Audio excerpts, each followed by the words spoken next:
анхаарал тавихгүй байгаа биш тавьж байгаа. За иргэдийн гомдлын мөрөөр ажиллана. Одоо яг ингээд сошиалд ингээд үе сэвдэг штэ нэг ингээд баахан хүн хил дээрээс буцаад ирчлээгээд яг бодит байдлын шалгахаар мэдээлэл ерөөсөө элчин сайдын амд өгдөггүй, гомдол гаргадаггүй.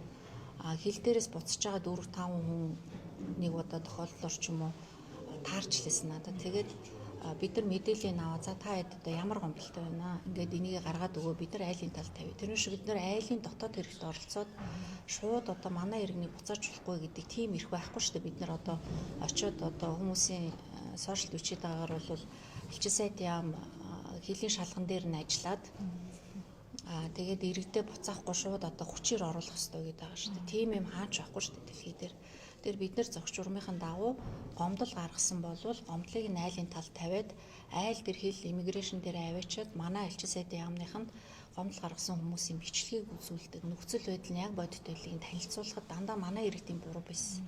Өнгөрсөн олон тохиолдлууд дээр. Одоо нодон гэхэд нэг хүн одоо тэр иммиграшны хүмүүс намайг зодчлоо. Зориултын биш байранд байлгаж байна гэсэн. За бид нэр тэрнийх нь мөрөөр хөөцөлтөд очиж гомдол гаргасан. Очоод үзэхэд камерын бичлэгийг үзэхэд тэр дотор байсан хятадын иргэнтэй хоёулаа харилцсан зодон болсон байсан. Тэрийг одоо тэр гайлийн ажилтан зодсон гэсэн байсан жишээлбэл. Тэгэхээр бид нар одоо юу хэлэх тэр вэ? За тэгээд гарахгүй ингээд шорон шиг хориод байна. Үгүй тэр нис буудал дотроо бүх дэлгүүрээр нь орж болно. Хоолны газар, ариун цэврийн газраар үйлчлүүлж болно. Тэгээ буцах хэрэг нээлттэй. Энүүсийг зөвхөн одоо өөрийнхөө талаас өөрөө одоо уур бухимдалтай болоод ингээд ганцхан өөрийнхөө зүгээс тайлбарлаад байхаа нөгөө талд ч бас тайлбар байдаг байхгүй. Тэгэхээр энүүнд их юутай бодолтой хандах хэрэгтэй. Энүүнд тийм одоо сэтгэл хөдлөлөөр бид нэр шийдвэр гаргаж болохгүй төрийн байгууллагуудын ажиллаа хийж байгаа. Элчин сайдын ам бол маш их чадвар хүчсэн тэнд хэлгүй хүн нэгч байхгүй. Солонгос хэлтэй мэрэгжлийн туршлагатай хүмүүс ажиллаж байгаа. Аль болохоор иргэдийнхаа төлөө анхаарч байгаа. Энэ шон дээр бид нэр өдрийн цагаар тэр буудал дээр гадны элчин сайдын амдуудыг бүгдийг байрлуулах юм бол юу болох вэ? Тэр айлж хууль дүрмэнд нь тийм зөвшөөрөл байхгүй шүү дээ. Тэгээ бид нар сайн хөөцөлж жагаад энэ шоны бүсэд элчин сайдын яамны салбарыг байгуулах зөвшөөрлийг айлын засгийн газраас авч чадсан. Удахгүй 2 хүн томилогдно. Тэгээ тэндээ одоо тогтмол өдөр болгон бас ингээд иргэдэд анхаарал ажиллаад байгаа юм нөхцөл бүртнэ. За тэгээ бид нар одоо энэ хууль бусаар оршин сууж байгаа иргэдийнхээ тоог цөөрүүлэх аль болохоор тэрийг байхгүй болгож иж одоо манай асуудал бол зохицоороо шийдэгдэн гэдгийг анхаарах хэрэгтэй. Одоо виз авч байгаа явж байгаа улсууд урд өмнөхөө бадвал одоо 3 сарын визтэй улсууд очиод тодорхой хугацаанд байж байгаад хил зөрчихгүй тэр хүмүүсийн одоо хил зөрчилд бол буурсан. Тэгэхээр бид нар өөрсдөө энэ дээр хариуцлагатай аялах тал дээрээ за тэгээд бас бид нар бүх таньдаг мэддэг биедээ ч гэсэн хүмүүс хэлээд юу анхаарч байгаа ямар сэрэмжлүүлэг гарч байгаа. Одоо тэр яамны вебсайт, пэйж хуудас сошиал дээр бид нар одоо сэрэмжлүүлэг байнга тавьдаг. Яг тэр хэрэгтэй мэдээллийг тийм олон үеэс үздэггүй. Виз мэдүүлгийн төвүүд дээр за мятын онгоцонд ингээд зөндөө зарлаад хэлж байгаа. Онгоцноос буунгууд онгоц буудал дээр монгол хэлээр бүр одоо за мэдүүлгээ ингэж бөглөөр ачаа бараандчин хаам одоо махан бүтээгдэхүүн байж болохгүй тэдний хуулиараа маш өндөр торгуултай гэдэг анхааруулах сэрэмжлүүлэг байсаар хахад тэрийг ерөөсө харахгүй очиод шалгуулдаг. Тэгэл очиод буруу юм ярьдаг. Ийм зөрчлүүд байна. Хариуцлагатай аялж байгаа олон хүн байна. Тэднээс ерөөсөө ийм асуудал ерөөсө ордгоо. Тэр хүмүүс сошиал дээр тэрийг бичихгүй штэ. Зүгээр явах ёстой журмаараа яваад тодруулах шаардлага гарсан бол ороод тодруулахад цаатлын өрөөрөл авч орлоо тодруулаад бүгдөө гараал явдаг. За үнэхээр одоо тайлбарлаж чадахгүй байгаа хүмүүсийг бол үлдээдэг.